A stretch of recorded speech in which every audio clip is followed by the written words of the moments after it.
क्योंकि जो कुछ अब हो रहा है अफगानिस्तान में, the war is out of their control now.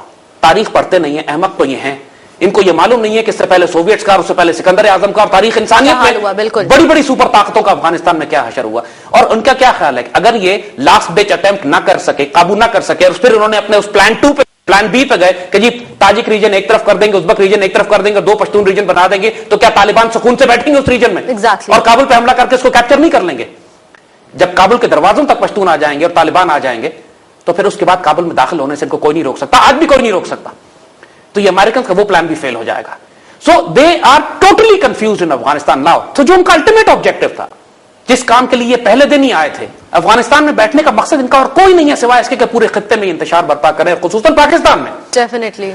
तो जब अफगानिस्तान में ऑब्जेक्टिव ही अचीव नहीं कर पा रहे, तो उनका ये ऑब्जेक्टिव, जिसके लिए तहरीक तालिबान बनाई थी उन्होंने, जिसके लिए करप्ट हुकूमत बनाई थी, जिसके लिए ये पाकिस्तान के आईएसआई को काबू करना चाहते थे, जिसके लिए आर्मी के लीडरशिप को एलिमिनेट करना चाहते हैं कि पाकिस्तान का न्यूक्लियर प्रोग्राम, उसका क्या करेंगे ये? तो अल्लाह के फजल से उसका कुछ भी नहीं कर सकेंगे ये, और कुछ नहीं कर सक रहे। हर प्रोग्राम शुरू ही फेल हो चुका है। तो ये धमाके जरूर हो रहे हैं, ये प्रॉब्लम जरूर है, लेकिन हम अल्लाह के फजल से ही तसल्ली देते हैं कौम को, हम शोहदा जरूर दे रहे हैं, लेकिन कौम की आबरू पे इंशाल्लाह, मुल्क मिल्लत की आबरू पे, इस सब हिलाली परचम की आबरू पे कोई आंच नहीं होगी इंशाल्लाह। साउथ वजीरिस्तान में जो ऑपरेशन हमने किए हैं, एक बहुत बड़ा मिथ था, एक बहुत बड़ा हवा था तहरीक तालिबान का कि इतनी बड़ी दहशतगर्द तंजीम है, हमें 3 महीने लगेंगे उसको साफ करते हुए, हजारों शोहदा देने पड़ेंगे। अल्लाह ने एक मुआवजा यह किया कि उनके दिलों में रौब तारी हो गया, और जो फौजें हमारे अंदर दाखिल हुई हैं, 1 महीने के अंदर हम बैतुल्लाह महसूद के गांव पर बैठे हुए हैं।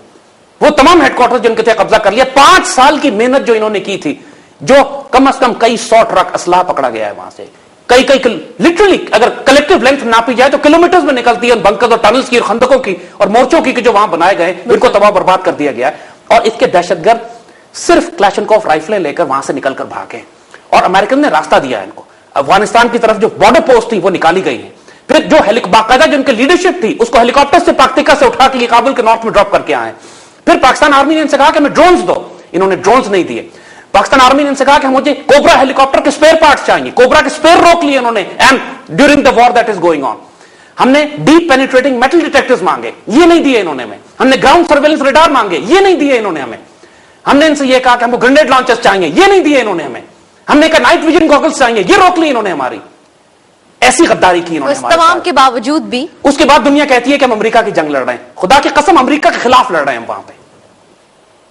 इस वक्त पाकिस्तान खूरेज जंग अमेरिका के साथ लड़ रहा है। सीआईए और आईएसआई की जो शदीद जंग इस वक्त हो रही है, उसकी कीमत है जो पिंडी में आज 9 जनाजे सिर्फ हमने अटेंड किए। बिल्कुल, हमारे ऑफिसर्स और जवान और उनकी फैमिलीज और सिविलियंस जिस तरह शहीद हो रहे हैं, ये सीआईए की वजह से हो रहा है, रॉ की वजह से हो रहा है। जो सीआईए और रॉ का नेक्सस बना हुआ है पाकिस्तान को डिस्टेबलाइज करने के लिए, ये आखिरी दम के जोर लगा रहे हैं। इनका दम घुटने वाला है, इनको उड़ा के रख दिया गया अल्लाह के फजल से।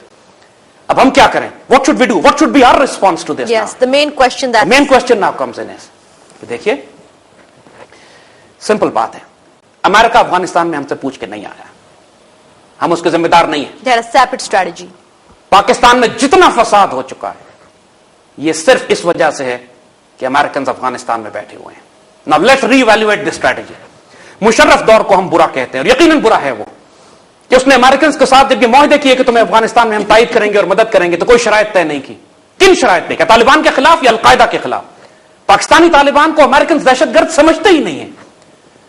पिछले 8 साल में अमेरिकन ने एक हमला भी पाकिस्तानी तालिबान पर नहीं किया है, और ये सिर्फ हमले करते हैं अफगान तालिबान पे, हिकमत यार पे, हक्कानी पे, या पाकिस्तानी सिक्योरिटी फोर्सेस के खिलाफ। जब अमेरिकन की उस प्रेजेंस की वजह से हम, कोई फायदा अमेरिकन को नहीं है अफगानिस्तान में होने का। क्या कर रहे हैं अफगानिस्तान में? We want to ask this. तो पहला काम, सिंपल टारगेट अब हम डिफाइन करते चले जा रहे हैं। अगर ये ऑब्जेक्टिव अचीव नहीं होते हैं तो इस पाकिस्तानी हुकूमत को रास्ता छोड़ देना चाहिए, वरना हम हुकूमत को वार्न कर रहे हैं कि 1.5 साल तुम लोगों को हो गया आए हुए, एक रेजोल्यूशन नेशनल असेंबली में पास नहीं हुई है कि अमेरिकन से यह तय करो कि वो जंग हमारी है कि तुम्हारी, हम उस जंग में कितना साथ देंगे या नहीं देंगे। हम न्यूट्रलिटी डिक्लेयर करते हैं, हम न्यूट्रलिटी डिक्लेयर करते हैं अफगानिस्तान की कॉन्फ्लिक्ट में, या बराह रास्त अफगान तालिबान का साथ देकर अमेरिका को उसी तरह दफन करेंगे जैसे सोवियत यूनियन को हमने दफन किया था।